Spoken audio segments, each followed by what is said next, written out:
All right, so in this video, we're going to be talking about finding equations of a line, and we're going to be doing it from the perspective of starting with 2 points. So let's start with the points, let's say 3 minus 1 and minus 5, 7. And what we want to do is we want to construct the equation of the line and then put it in the 3 most common forms of an equation of the line. So this is what is sometimes referred to as standard form. In this case, we have x and y on the same side of the equation. Typically, we do it without fractions, so we may multiply the equation by something in order to eliminate our fractions. Y equals mx plus b is the standard sort of function version of an equation of the line. The slope-intercept form, and then finally the point slope form. And this is usually the one that I would recommend going to as when you're starting to write your equation of the line, you have to first find the slope. Well, use this equation of the line because getting it into these other forms just requires a little bit of manipulation. You don't have to solve for something and then plug it back in. Because what I find is that students will forget that last part. They'll find, for instance, if they're using the slope-intercept form, they'll find B, but then they'll stop instead of putting it back into the equation. So let's start by finding the slope of our line connecting our 2 points. So recall that the equation of the slope is the difference in the y coordinates divided by the difference in the x coordinates. Now, the main thing to keep in mind here is that you do not need to care, especially about which order you're subtracting in, as long as you are consistent.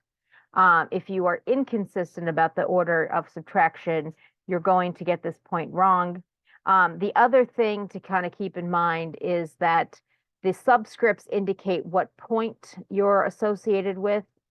And you need to subtract corresponding y coordinates and corresponding x coordinates, not the components of a single point. So again, just to kind of label these to make it a little bit more clear, this first point is x1, y1. And the second point is x2, y2.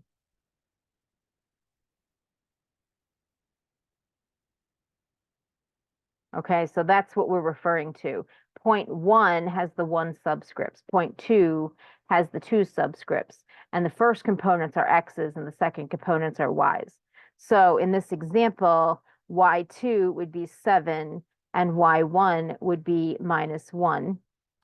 And then in our denominator, x2 would be minus 5 and x1 would be 3. And so in this case, we would end up with 8 over negative 8, which is a -1 slope. Now, once we have the slope, then as I said, I recommend going to this equation. We'll solve it in both ways. We'll solve for the y equals mx plus b case as well. You'll get the same answer. But again, I think the point slope form, this third one here, is the easiest way to get an equation of a line. So in our equation, the y and the x without the subscripts are our variables. We need those. So you're not plugging in 2 points into this equation. You're plugging in 1 point. Now, these are notated x1, y1, but you don't have to use the first point. You could use the second point, and you'll get exactly the same answer in the end. And just as an illustration, we'll do it both ways. So if I choose my first point, y minus -1 is equal to -1 times x minus 3. Now, if I do this math, -x plus 3, and then I move my 1 over to the other side, I get -x, subtracting 1 plus 2. Now, if I use my other coordinate point, y minus 7 is equal to -1 times x minus a -5. y minus 7 is equal to negative x plus 5, and y minus 7 is equal to, by distributing my negative sign, minus 5, and then I add the 7 to both sides, and I get negative x plus 2. So in both cases, regardless of whether I used the first point or the second point in the point slope form, I did get the same equation of the line in both cases. So again, this is the subscripts in the point slope form are just indicating that you are using one of the points, but it doesn't matter whether you designate the first one as y1 as the first point or the second point as the first point. The order doesn't matter. Now, if we then want to solve for the y equals mx plus b, by actually solving this equation for y, this is already in y equals mx plus b form. But we could go directly y equals mx plus b. Now, we would have to solve for the b in this case, since that's one of the things we don't have. In this method of solving the problem, you do have to substitute one of the points in for y and x. So sometimes it takes a little bit of getting used to when to substitute for x and y, when not to. Here we have to do it because we have an unknown that we have to solve for.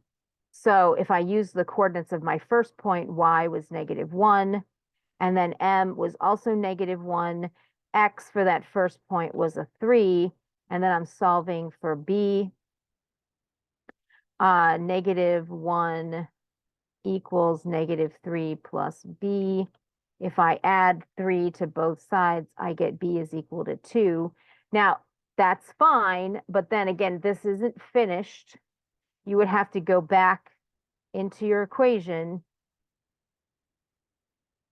-x plus 2, to get back to the equation of the line that has all of the values plugged in. And again, this is the step that students will sometimes forget to do. And they'll just stop at b equals 2 and then quit. Don't do that. You're not quite done. You have to put it back into the equation. Now, as for the standard form of the equation, to get to that, you just put the x and the y on the same side of the equation. Here, I'm just going to add x to both sides, and I'm going to get x plus y is equal to 2. Now, again, this is already standard form, and even if I had fractions in this equation, this would still technically be standard form. But again, it is very common in the standard form to go one additional step, which is that if you have any fractions in your expression, that you eliminate the fraction, so multiply by the common denominator, so that you are only dealing with integers. And now, again, this is not strictly required to be in standard form, but you will often see this process taking place in textbook answer keys. So you get an algebraically equivalent version. Now, in this particular example, we got lucky because our slope was -1, so it doesn't have any fractions in it. And so we didn't need to eliminate them.